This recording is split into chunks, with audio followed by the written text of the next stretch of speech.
Dr. Sasi Priya. She is going to speak on female partner evaluation. She is MS, OBG, MBBS, member of ISAR, IFS and FOXY. She has conducted seminars and teaching classes for various clinicians through IMA and fellowship program. She has an experience in fertility consultant at FERTYGNAN and is assistant professor at Malareddy Medical College for Women. She was senior resident at Siddipet Medical College. So over to you, Dr. Sasi. Thank you, ma'am. Very good morning and welcome to the session. So without any delay, let me start my session with the evaluation of an infertile female. So coming to this topic, so why is female important? Obviously because our speaker, Dr. Anusha, has elicited very well about why male is important. Now, coming to female partner, around 40 to 50% of the cases of infertility, so female is responsible. So in this age, pertaining to the age, if the age is less than 30 years, the incidence is 1 in 8, that accounts to 13%, and if the age is more than 30 years, it is 1 in 5 people, that is 33% according to CDC. Now, according to WHO, 10% of the reproductive age females are inflicted with infertility and subfertility. So in India, according to NIH, 8% of the currently married women are infertile, out of which 5.8% have secondary infertility. So when to evaluate now and how to evaluate is the question.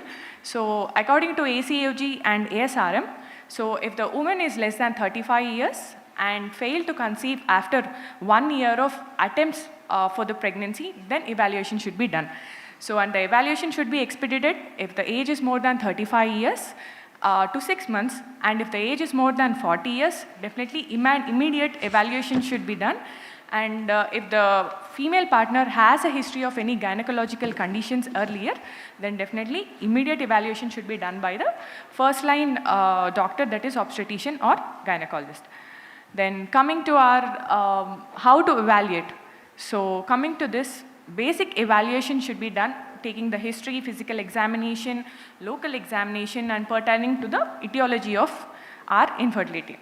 So history. So what is important? So in the history should be taken forward with the conditions pertaining to infertility. So that is age of menarche when we are going to the menstrual history, and the cycle length and any dysmenorrhea associated with it, and any positive signs of ovulation, that is cervical mucus changes, should be inquired of.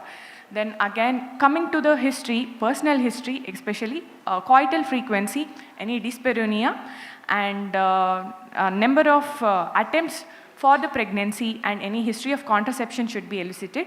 Then along with this, we are going to the past obstetric history, which should include the gravity, parity, and attempts for the pregnancy, for the previous pregnancy, and history of any previous fertility treatments and any complications associated with the first pregnancy. So along with this, now we have to elicit the family history if any treatments have been taken for the siblings or history of PCO running in the family, and again we have to rule out the surgical history pertaining to especially any abdominal surgeries or pelvic surgeries previously done, and previous medical history is also important for us to rule out any thyroid abnormalities and any history of TB, which is really relevant in our case. So coming to local examination, definitely per-abdomen examination should be done to rule out any abdominal masses, and local examination, that is pelvic examination, should be done to rule out any masses and size of the uterus, any mass occupying lesions in the cul-de-sac, and the mobility of the uterus should be elicited to rule out any PID. Then cervix, definitely per speculum examination should be done to rule out any cervical polyps conditions are there. Then coming to our evaluation part of thyroid. See, when we are doing head-to-toe examination pertaining to fertility, thyroid is the most important thing. So, see, ASRM guidelines and European Thyroid Association have said that, so when the thyroid level is more than 4%, more than 4 international units, then there is chances of recurrent pregnancy losses in the first trimester, and subclinical hypothyroidism is also one of the cause for implantation failures. So definitely the values when we are evaluating a female partner should be less than 2.5, and if it is more than 2.5, definitely 25 or micrograms, or along with the BMI, the dose should be calculated and it should be treated. So these are few guidelines which is set by the ASRM and ETA. So we can go through it.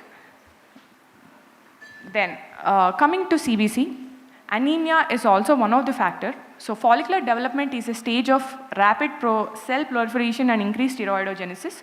Both cell proliferation and steroidogenesis require ATP energy for mRNA and protein synthesis.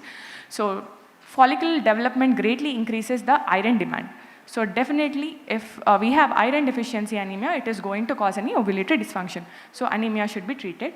So this puts an end to our physical examination, and the more important thing is BMI.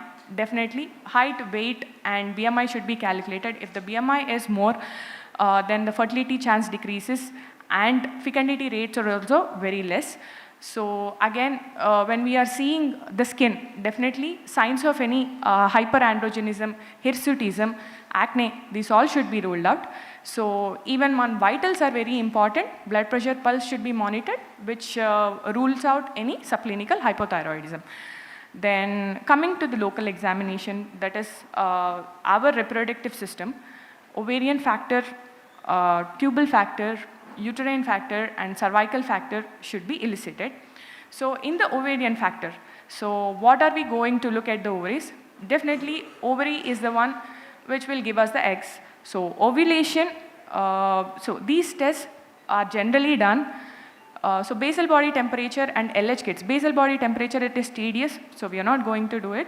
And LH kits, definitely, if the patient is well versed with the fertility period, then we can recommend giving the LH kits and asking them to evaluate. Then mid-cycle progesterone, yes, it can be done, but not routinely, because it is very tedious for the patient to come on day 21 and to check it. So transvaginal ultrasonography, definitely it is a part and parcel of our treatments. So when we are looking at the ovary, so we have to start a follicular medley doing on day 2. So on day 2, we have to see the ovarian volume, number of AFC. So antral follicular count, normal antral follicular count is 8 to 10 per ovary. More than 20 is regarded as PCO, and less than 4 per ovary or combinedly less than 8 is poor ovarian reserve.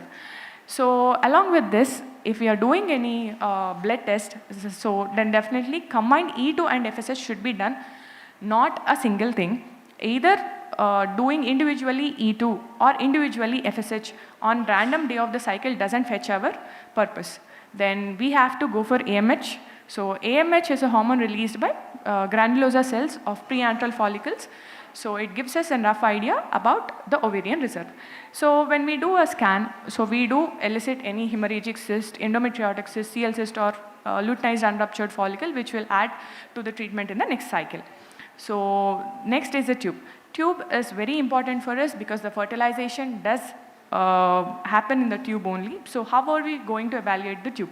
So conventional methods of HSG are there, and gold standard techniques of laparoscopy are there, but sonohysterosalpingography appears to be inexpensive, minimally invasive, quick and no risk of ionizing radiation and well tolerated.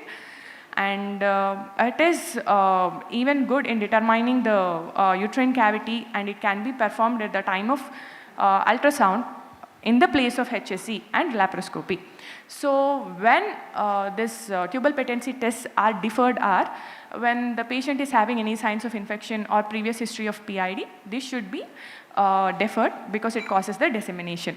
Then laparoscopy, definitely we can go for laparoscopy. It will give us an additional preference of adhesiolysis or any endometriosis that can be treated as well. I'm just concluding with the session. So extra factors. So uterine factors, definitely when we are doing an ultrasonography, any Mullerian abnormalities should be ruled out. Fibroids, endometriosis, Asherman's, adenomyosis and uterine polyps should be ruled out. So coming to the last and the first part, that is the cervical testing. So when we are putting a speculum, what is important for us? The cervical polyps, we have to check for cervical stenosis and hostile cervical mucus, because these small things, if we evaluate, then natural conception will be easy for them if they doesn't have any other abnormality. So take home messages, E2 should be tested along with FSH, and thyroid screening should be done. AMH is an indicator for ovarian reserve, not for pregnancy outcomes. So according to the new ASRM guidelines, infertility tests that should not be ordered routinely are laparoscopy for unexplained infertility, advanced sperm function testing, postcoital testing, thrombophilia testing, karyotyping, endometrial biopsy, and prolactin. Thank you.